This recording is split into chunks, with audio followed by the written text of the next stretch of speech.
Assalamualaikum warahmatullahi wabarakatuh. Kami dari kelompok 9 yang beranggota saya sendiri Elvania dan Naili Saadah, selanjutnya yaitu Rahma Aulia Sofiani. Kami akan menjelaskan tentang arkai. Selamat menyaksikan. Pemateri pertama yaitu saya sendiri Elvania.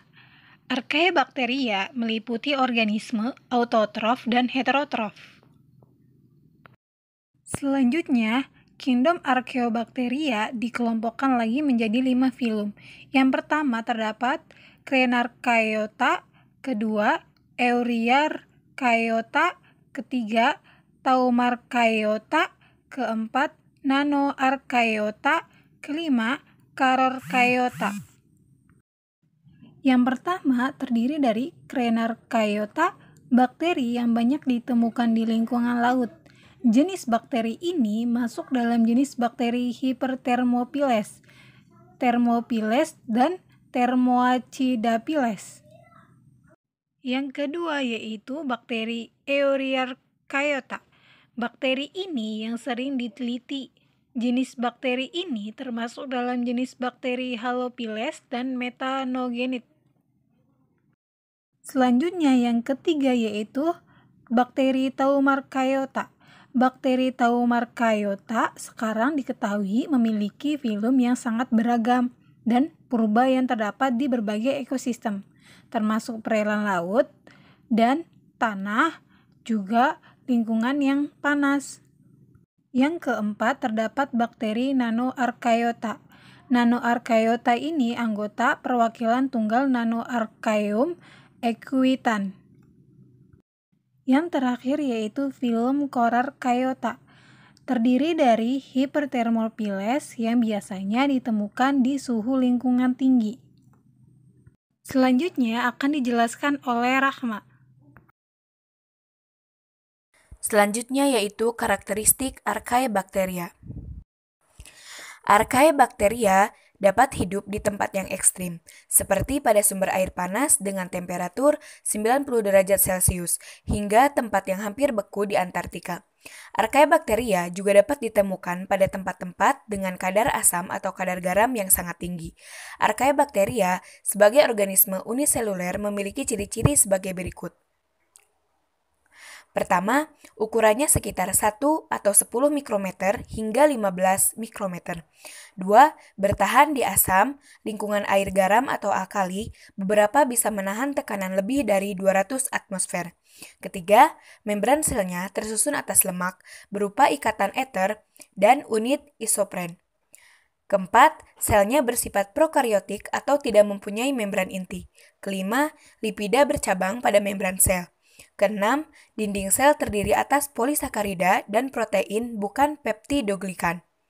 Ketujuh, tidak mempunyai RE atau retikulum endoplasma, mitokondria, lisosom, dan badan Golgi. Kedelapan, ribosomnya mengandung beberapa jenis RNA polimerase. Kesembilan, Archaebacteria mengandung asam nukleat berupa RNA. Ke-10, reproduksi dengan cara pembentukan tunas, pembelahan biner, dan fragmentasi.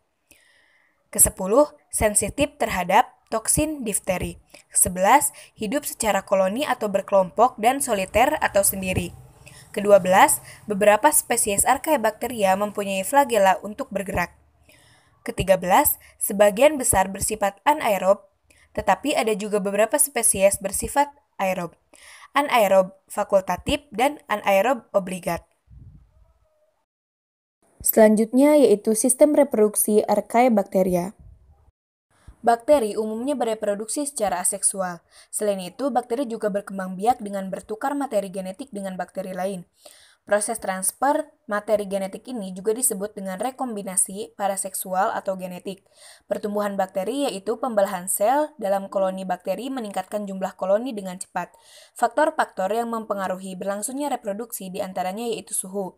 Suhu optimal sampai dengan 300 derajat Celcius, kelembaban bakteri tumbuh dengan baik di lingkungan yang lembab, sinar matahari dapat menghambat pertumbuhan bakteri karena menghancurkan struktur kromosom bakteri.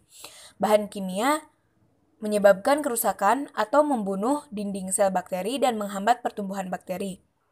ketersediaan cadangan makanan dan sisa metabolisme, pengurangan cadangan makanan dalam medium, dan munculnya metabolisme limbah bakteri menghambat pertumbuhan koloni bakteri. Archaebacteria berkembang biak melalui pembelahan biner, pembelahan multipel, pembentukan tunas, dan fragmentasi. Berikut penjelasannya.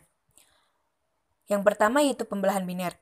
Dalam pembelahan biner, bakteri membelah langsung dari satu sel menjadi 2 sel, 4 sel, 8 sel, 16 sel, dan seterusnya. Kedua, formasi tunas, cyanophyta atau pada ganggang biru hijau, bakteri membentuk tunas dalam bentuk ranting dan akhirnya mengendap membentuk bakteri baru. Dapat ditemukan di keluarga Streptomycetacea. Ketiga yaitu fragmentasi, dapat ditemukan pada Cyanophyta atau ganggang biru hijau. Fragmentasi adalah pemutusan bagian tubuh yang dapat membentuk individu baru. Biasa terjadi pada alga dalam bentuk benang dan dapat ditemukan di osilator. Oke, selanjutnya yaitu jenis-jenis archaea. Yang pertama ada metanogen, yang kedua halofil, dan yang ketiga termofil. Metanogen, karakteristik yang pertama yaitu autotrof atau heterotrof, di mana energi yang dihasilkan dari oksidasi hidrogen atau format atau asetat dengan pembentukan metan. Yang kedua, morfologi sel, yaitu bola, batang, dan spiral. Yang ketiga, motil, karena flagela kutub atau non-motil. Yang keempat, gram negatif atau positif. Yang kelima, anaerobik.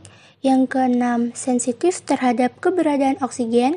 Yang ketujuh, beberapa spesiesnya termofilik. Dan yang ke-8, habitatnya yaitu di saluran gastrointestinal pada binatang, endapan pada lingkungan akuatik, dan limbah. Berikutnya yaitu contoh dari metanogen. Gambar yang ada di sebelah kiri berwarna biru bernama Metanosarcina barkeri, sedangkan gambar yang di bawah berwarna ungu yaitu bernama Metanokaldococcus janasci. Dan gambar yang ketiga yang berada di sebelah kanan bernama Metanobrevibacter smithii. Jenis yang kedua yaitu ada termoasidofilik atau termofil. Karakteristiknya yaitu hidup dengan cara mengoksidasi air yang mengandung sulfur dan berada dekat lubang hidrotermal di laut bawah. Dan habitatnya berada di lingkungan yang bersifat asam dan bersuhu panas, dapat hidup dalam maksimum suhu dari 60 hingga 80 derajat Celcius. Berikutnya yaitu contoh dari termoasidofilik atau termofil. Yang pertama, gambar di sebelah kiri yaitu bernama Thermomyces lanuginosus. Gambar yang kedua yang berada di bawah yaitu bernama Thermoproteus tenax. Dan gambar yang ketiga yang di sebelah kanan bernama Thermoascus aurantiacus. Jenis yang ketiga yaitu halofilik atau halofil.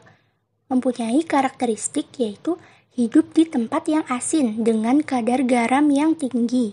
Yang kedua bersifat heterotrof, dan yang ketiga halofilik ini melakukan respirasi secara aerob untuk menghasilkan energi. Ada pula yang dapat berfotosintesis. Berikutnya adalah contoh dari halofilik atau halofil. Gambar yang berada di sebelah kiri yaitu bernama Halobacterium salinarum. Gambar yang berada di bawah bernama Halococcus, dan gambar yang di sebelah kanan yaitu bernama Halogeometricum borinquens. Sekian presentasi dari kelompok Archaea. Terima kasih atas perhatiannya. Jika ada yang ingin ditanyakan, silahkan bertanya. Assalamualaikum warahmatullahi wabarakatuh.